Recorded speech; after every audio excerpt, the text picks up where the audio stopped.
Assalamualaikum warahmatullahi wabarakatuh. Baik, pada video kali ini saya akan membahas tentang tugas yang ada dalam mata kuliah Sistem Informasi Akuntansi, yaitu mengenai siklus produksi.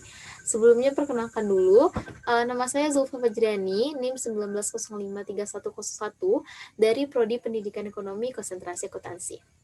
Kita langsung saja masuk kepada soalnya. Pernyataan soalnya seperti ini. Joseph Brand Manufacture Company membuat alas kaki atletik. Pemprosesan pesanan produksi adalah sebagai berikut. Pada akhir setiap minggu, Departemen Perencanaan Produksi menyiapkan sebuah jadwal induk produksi atau Master Production Schedule atau MPS yang mencantumkan gaya sepatu manakah kualitas yang akan diproduksi selama seminggu berikutnya. Sebuah program persiapan pesanan produksi mengakses MPS tersebut dan daftar operasional disimpan dalam sebuah file disk permanen untuk menyiapkan pesanan produksi untuk tiap-tiap gaya sepatu yang akan dibuat. Setiap pesanan produksi baru ditambah ke file induk pesanan produksi yang disimpan dalam disk. Setiap hari, pegawai Departemen Bagian meninjau pesanan produksi terbuka MPS untuk menentukan bahan baku mana yang perlu dikeluarkan untuk produksi. Seluruh bahan baku diberi kode batang. Para pekerja pabrik bekerja secara individu pada area kerja berbentuk U yang didesain secara khusus dengan memperlengkap beberapa mesin untuk membantu mereka dalam membuat sepasang sepatu. Pekerja pabrik memindai kode batang tersebut saat mereka menggunakan bahan baku. Untuk mengoperasikan mesin, para pekerja pabrik menggeserkan kartu mereka melalui sebuah alat pembaca. Hal ini menyebabkan sistem secara otomatis mengumpulkan data yang akan diidentifikasi. Siapa yang memproduksi setiap pasang sepatu dan berapa banyak waktu yang diperlukan untuk membuatnya. Setelah sepasang sepatu selesai, ia ditempatkan dalam sebuah kotak. Meski terakhir dalam setiap kotak mencetak sebuah label kode batang yang ditempelkan oleh pekerja ke kotak sepatu yang telah selesai dikirim ke gudang. Nah, yang diminta yang pertama, siapkan sebuah diagram arus data dari sebuah operasi yang dijelaskan tersebut. Nah, maksud saya diagramnya telah saya sediakan yang telah terlampir seperti data berikut. Nah, yang pertama itu ada bagian plan production atau perencanaan produksi. Nah, plan production ini dipengaruhi oleh dua hal nih, inventory dan sales forensics. Inventory itu apa? Inventory itu istilah dalam bahasa Indonesianya artinya persediaan. Nah, inventory secara umum berarti sistem pengaturan data persediaan yang persediaan barang yang berkaitan dengan aktivitas logistik sebuah perusahaan. Barang-barang tersebut disimpan dengan tujuan tertentu. Nah, yang kedua ada sales forensics. Nah, sales forensics ini adalah suatu kegiatan yang biasa dilakukan oleh sales untuk mengetahui seberapa besar demand atau permintaan terhadap produk ini. Ini merupakan bagian integral dari manajemen bisnis. Lalu yang dua ini merupakan bagian dari plan production melalui QOH. Lalu setelah perencanaan produksi, kita masuk ke bagian prepare production order atau persiapan dalam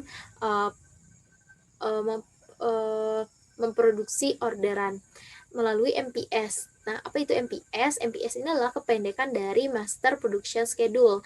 Master Production Schedule ini adalah jadwal perencanaan dalam waktu yang singkat dalam memproduksi produk-produk jadi.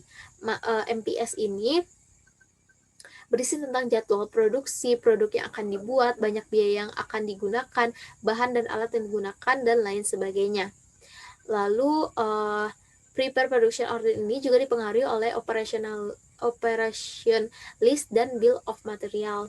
Operation list ini adalah list atau data-data dari apa aja yang masuk ke bagian operasional. Nah, bill of material ini biasa disingkat dengan BOM, merupakan gambaran atau definisi produk terakhir yang terdiri dari item, bahan, dan material yang dibutuhkan untuk merakit mencampur atau memproduksi produk akhir. BOM terdiri dari beberapa bentuk dan dapat digunakan untuk berbagai keperluan dalam proses industri manufaktur atau lainnya. Setelah kita masuk ke prepare production order, kita masuk ke bagian perform production operation. Nah, itu dipengaruhi oleh dua hal. Yang pertama adalah production order dan operational card. Production order ini orderan yang akan kita produksi. Operational card ini kartu operasional. Lalu setelah kita masuk ke bagian perform production operasional, kita akan melakukan kegiatan operasi ini atau dikenal dengan work activity, melakukan kegiatan pekerjaan ini. Nah, di work activity ini setelah itu mengantarkan kita ke bagian open production order. Nah, open production order ini adalah pesanan yang dikeluarkan dalam perusahaan untuk menghasilkan jumlah material tertentu dalam jangka waktu tertentu. Pesanan produksi dapat dikeluarkan berdasarkan pesanan penjualan dan penerbitannya memicu pesanan produksi dapat dikeluarkan berdasarkan pesanan penjualan. Nah, di bagian open production order ini, di bagian ini kita perusahaan akan mengeluarkan pesanan-pesanan yang telah dilakukan oleh para pelanggan sebelumnya. Nah, open production order ini sebelumnya juga bisa terhubung langsung dari prepare production order dan langsung ke bagian plan production dengan adanya kegiatan schedule production atau jadwal memproduksinya. Setelah kita melakukan open production order atau setelah kita menentukan schedule production atau jadwal memproduksi, barulah kita mengetahui atau menyusun plan atau kegiatan-kegiatan produksi. Lalu selanjutnya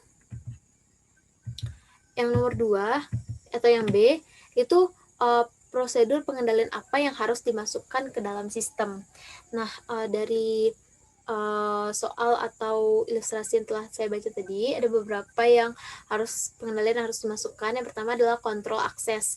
Nah, kontrol akses ini untuk sistem itu tidak semuanya bisa digunakan atau diakses oleh sembarang orang. Nah, harus menggunakan kontrol sistem. Seperti tadi, setiap pekerja harus menggunakan ID card atau kartu tanda pengenal agar dapat digeserkan pada suatu alat yang dapat mendeteksi bahwa orang tersebut berhak untuk menggunakan akses yang telah disediakan. Nah, itu biasanya dengan menggunakan ID pengguna dan kata sandi. Lalu yang kedua, uji kompatibilitas dengan kata sandi juga. Lalu yang ketiga, performatting, yaitu semua data yang dimasukkan. Lalu keempat, catatan hitungan. Nah, catatan hitungan ini untuk agar meminimalisir terjadinya kesalahan dalam transaksi. Kita lihat catatan hitungan di bagian transaksi. Lalu pemeriksaan validitas itu memeriksa kevalidan. Kita harus sebelum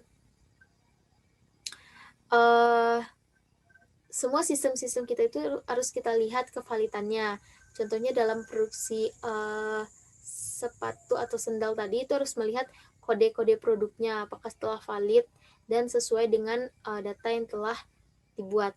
Lalu selanjutnya adalah pemeriksaan batas, itu dengan kuantitas produk, dengan jumlah produk, pemeriksaan lapangan dengan tanggal produk, kapan produk itu telah dipasarkan atau dibuat, lalu pemeriksaan lapangan dengan kuantitas, lalu uji kelengkapan atau dengan setiap rekaman. Jadi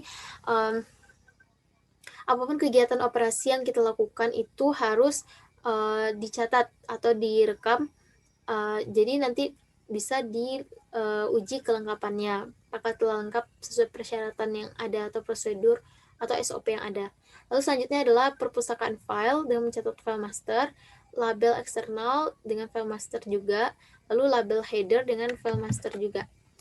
Lalu salinan cadangan. Nah, setiap sistem apapun jenis sistemnya itu harus memiliki salinan cadangan karena kita tidak akan tahu sistem kita ini nantinya ke depannya akan seperti apa. Apakah nanti mungkin akan error dengan banyaknya virus, atau mungkin akan digunakan atau dirusak oleh orang-orang yang tidak bertanggung jawab. Nah, yang paling penting dalam salinan cadangan ini adalah bagian daftar operasi dan bill of material. Selanjutnya adalah salinan cadangan untuk pesanan produksi, lalu catatan hitungan operasi, pesanan produk berurutan, lalu pemeriksaan kewajaran. Kita lihat apakah benar operasinya itu operasi yang dilakukan ini wajar atau melebihi batas. Kita lihat tanggal selesai dengan tanggal mulai. Karena dengan ini kita bisa tahu apakah